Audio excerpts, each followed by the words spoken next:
आज मैं आपको बहुत ही ज्यादा आसान तरीके से मुंह में घुलने वाली बेसन की बर्फी बनाना बताती हूँ कैसे बनाई जाती है। और बेसन की बर्फी तो सभी को बहुत ज्यादा पसंद भी होती है। जैसे अब फेस्टिवल आ रहे हैं, आप उस पर बनाइए, सभी को बहुत ज्यादा पसंद आएगी। चलिए बनाना शुरू करते हैं। बेसन की बर्फी बनाने के लिए ये मैंने 2 कप बेसन लिया है, 2 कप चीनी, 1.5 कप देसी घी। चलिए बनाना शुरू करते हैं। बेसन की बर्फी बनाने के लिए सबसे पहले हम बेसन को भूनेंगे। इसके लिए मैंने एक पैन लिया है। अब मैं इसके अंदर बेसन को डाल देती हूँ। अब मैं इसके अंदर घी डाल देती हूँ। इसमें से थोड़ा सा घी बचा लेती हूँ, इसका यूज मैं बाद में करूंगी। अब मैं बेसन को भून लेती हूँ। इसके लिए मैंने गैस को स्लो कर दिया है, क्योंकि हमें बेसन को स्लो गैस पे ही भूनना है। हमें इस बेसन का कलर चेंज नहीं करना है। बेसन को लगातार चलाते हुए भूनूंगी, जिससे कि बेसन तली में न लगे। बेसन भूनते समय आपको एक चीज का ध्यान रखना है कि गैस को स्लो ही रखना है। बेसन और घी को अच्छे से मिक्स करना है। बेसन जैसे जैसे भूनता जाएगा, उसके अंदर से खुशबू आती जाएगी। हमें इस बेसन को स्लो गैस पे ही भूनना है।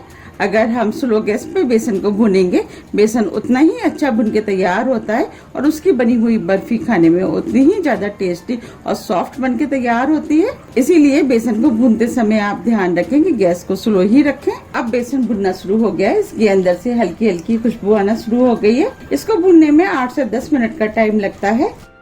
10 मिनट करीब हो गए हैं। बेसन भी भुन के तैयार हो गया है और बेसन के अंदर से खुशबू भी आनी शुरू हो गई है। बस हमें इसी टाइप का बेसन भुना हुआ चाहिए। अब मैं गैस को ऑफ कर देती हूँ और बर्फी के लिए चाशनी बना लेती हूँ। मैंने गैस पे पैन रख दिया है। अब मैं इसके अंदर चीनी डाल देती हूँ।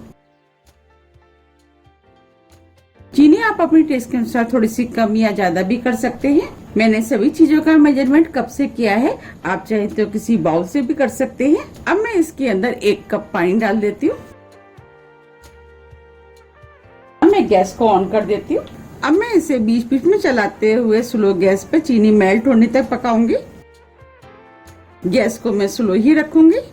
चीनी मेल्ट हो गई है। अब मैं इसे 4 से 5 मिनट करीब स्लो गैस पे और पकाऊंगी। हमें इसकी एक तार की चाशनी नहीं बनानी है, बस चाशनी के अंदर थोड़ी चिपचिपाहट होनी चाहिए और इसको बीच बीच में चलाती रहूंगी। अब मैं बर्फी में खुशबू के लिए इसके अंदर 3 से 4 छोटी इलायची लिए, जिसे मैंने पीस लिया है, वो डाल देती हूँ, जिससे कि बर्फी के अंदर खुशबू अच्छी आएगी और बर्फी खाने में भी टेस्टी लगेगी। और इलायची को अच्छे से मिक्स कर देती हूँ। 4 मिनट करीब हो गए। अब मैं चाशनी को चेक कर लेती हूँ। अब मैं थोड़ी चाशनी हाथ में लेकर के इसको चेक कर लेती हूँ। देखिए इसके अंदर हल्का सा तार आ रहा है। बस हमें ऐसी ही चाशनी चाहिए और चाशनी के अंदर थोड़ी चिपचिपाहट भी है। अब मैं गैस को ऑफ कर देती हूँ और चाशनी को हल्का सा ठंडा होने देती हूँ। मैं बर्फी को इस ट्रे में जमाऊंगी। इसको मैं ग्रीस कर लेती हूँ। आप चाहे तो कोई प्लेट का भी इस्तेमाल कर सकते हैं। इसे अच्छे से ग्रीस करना है, जिससे कि बर्फी आसानी से उतर जाए। मैंने ट्रे को अच्छे से ग्रीस कर लिया है। ये बेसन भी थोड़ा सा ठंडा हो गया है। अब मैं चाशनी को इसके अंदर डाल देती हूँ। अब चाशनी को बेसन के अंदर मिक्स कर देती हूँ। अब मैं गैस को ऑन कर देती हूँ। गैस को मैंने स्लो कर दिया है। अब मैं स्लो गैस पे चाशनी और बेसन को मिक्स करूंगी। हमें इसी तरीके से लगातार चलाते हुए मिक्स करना है। हमें इस बैटर को स्लो गैस पे ही पकाना है। आप देख पा रहे हैं बैटर गाढ़ा होना शुरू हो गया है। हमें इस बैटर को लगातार चलाते हुए पकाना है, जिससे कि बैटर तली में ना लगे। अब ये घी बचा था, मैं थोड़ा सा घी इसके अंदर डाल देती हूँ। मैं इसके अंदर थोड़ा थोड़ा करके घी डालूंगी और घी को मिक्स करती जाऊंगी। घी को थोड़ा थोड़ा करके ही डालना है, जिससे कि बर्फी सॉफ्ट और अच्छी बनके तैयार हो। जब ये घी मिक्स हो जाएगा, इसके बाद मैं दोबारा घी डालूंगी। घी मिक्स हो गया है। अब मैं इसके अंदर थोड़ा सा घी और डाल देती हूँ। घी को मिक्स कर देती हूँ। गैस को मैंने स्लो ही रखा है। हम इस बर्फी को जितना स्लो गैस पे बनाएंगे, बर्फी उतनी ही ज्यादा सॉफ्ट और टेस्टी बनके तैयार होगी। अब ये घी बचा है, मैं इसको भी डाल देती हूँ। घी को मिक्स कर देती हूँ। अब ये बैटर गाढ़ा हो गया है। अब मैं इस बैटर को चेक कर लेती हूँ। इसके लिए थोड़ा सा बैटर मैं इस प्लेट में ले लेती हूँ।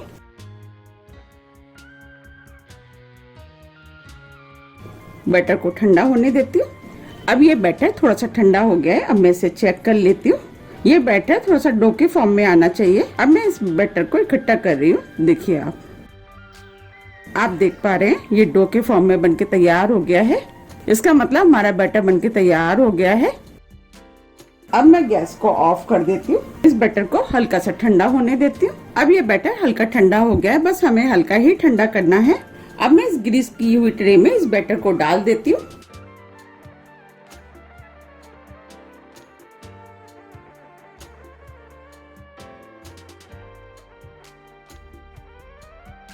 अब मैं इसको हल्का सा फैला देती हूँ।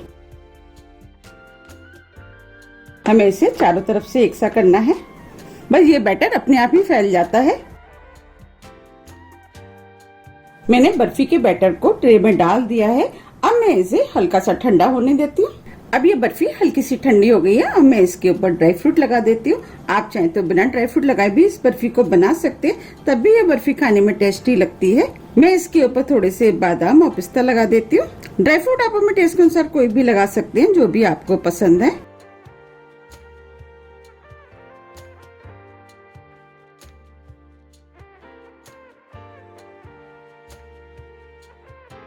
अब मैं ड्राई फ्रूट को हल्के से दबा देती हूँ, जिससे कि ये ड्राई फ्रूट निकले ना। मैंने इन ड्राई फ्रूटों को हल्का सा दबा दिया है। अब मैं इस बर्फी को थोड़ा सा ठंडा होने देती हूँ। इसके बाद मैं कट के निशान लगाऊंगी। अब ये बर्फी थोड़ी सेट हो गई है। अब मैं इसमें कट के निशान लगा देती हूँ, जिससे कि बर्फी आसानी से निकल जाएगी। बर्फी की शेप आप अपने हिसाब से काट लें कि आपको किस शेप में बर्फी को काटना है। अब मैं इसमें कट के निशान लगा देती हूँ। ये बर्फी खाने में बहुत ज्यादा टेस्टी लगती है। आप इस फेस्टिवल पे इस बर्फी को आप जरूर ट्राई कीजिएगा, आपको ये बहुत ज्यादा पसंद आएगी।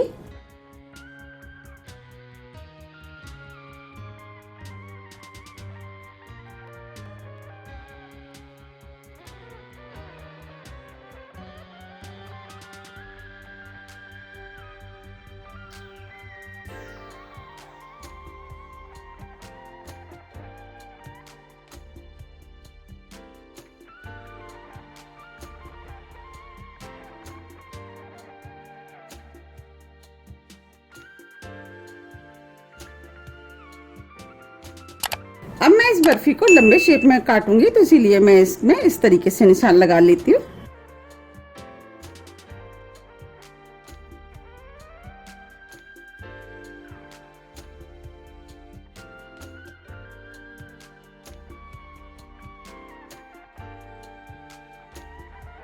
मैंने इस बर्फी में कट के निशान लगा लिए हैं। अब मैं बर्फी को ठंडा होने देती हूँ। जब ये बर्फी ठंडी हो जाएगी, इसके बाद आपको मैं निकाल के दिखाऊंगी।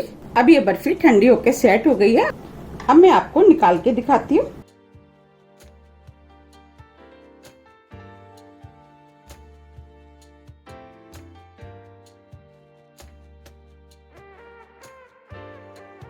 आप देख पा रहे कितनी बढ़िया बर्फी जम के तैयार हुई है। अब मैं आपको प्लेट में भी रख के दिखा देती हूँ। देखिए, लग रही है ना कितनी सुंदर। और इस बर्फी को बनाना कितना आसान है और ये खाने में बहुत ज्यादा टेस्टी लगती है। इस तरीके से मैं सभी पीस निकाल लेती हूँ। अब मैं आपको और भी पीस निकाल के दिखाती हूँ। आप देख पा रहे कितना बढ़िया पीस निकल के तैयार हुआ है। अब मैं इस पीस को भी इस प्लेट पर रख देती हूँ। इस तरीके से मैं सभी पीस निकाल लेती हूँ। आप देख पा रहे कितनी बढ़िया बर्फी बनके तैयार हुई है। आप इस फेस्टिवल पे इस बर्फी को जरूर बनाइएगा, घर में सभी को बहुत ज्यादा पसंद आएगी। ये बर्फी कितनी जल्दी बनके तैयार हो गई है और देखने में भी कितनी सुंदर लग रही है। ये बर्फी बाजार से भी कितनी अच्छी बनके तैयार हुई है और वो भी बहुत कम दामों में। अब मैं आपको दिखा देती हूँ कितनी सॉफ्ट और अच्छी बर्फी बनके तैयार हुई है। आप देख पा रहे हैं ना कितनी सुंदर लग रही है। ये बर्फी जितनी सुंदर लग रही है, खाने में उससे ज्यादा टेस्टी लगती है। अब मैं आपको तोड़ के भी दिखा देती हूँ। देखिए कितनी सॉफ्ट है, बिल्कुल मुंह में घुल जाने वाली। आप इस बर्फी को बनाइए, खाइए, फिर मुझे बताइए कि ये बर्फी आपको कैसी लगी। आप इस बर्फी को एयरटाइट डिब्बे में भर के 8 से 10 दिन के लिए खा सकते हैं। अगर आपको लंबे टाइम तक खाना है तो आप इसे फ्रिज में रख सकते हैं। आप मुझे मेरे फेसबुक पेज को भी फॉलो कर सकते हैं। इसका लिंक मैं अपने डिस्क्रिप्शन बॉक्स में दे दूंगी और आप अपनी बनाई हुई रेसिपी का भी फोटो मेरे साथ शेयर कर सकते हैं। अगर आपको मेरी वीडियो पसंद आती है तो वीडियो को लाइक कीजिए, चैनल को सब्सक्राइब कीजिए। सब्सक्राइब बटन के बगल में जो बेल आइकन है उसे आप प्रेस करना ना भूलिए, जिससे मेरी आने वाली वीडियो का नोटिफिकेशन आप तक सबसे पहले पहुंच सके। अब हम फिर मिलते हैं नई रेसिपी के साथ। जब तक के लिए नमस्कार।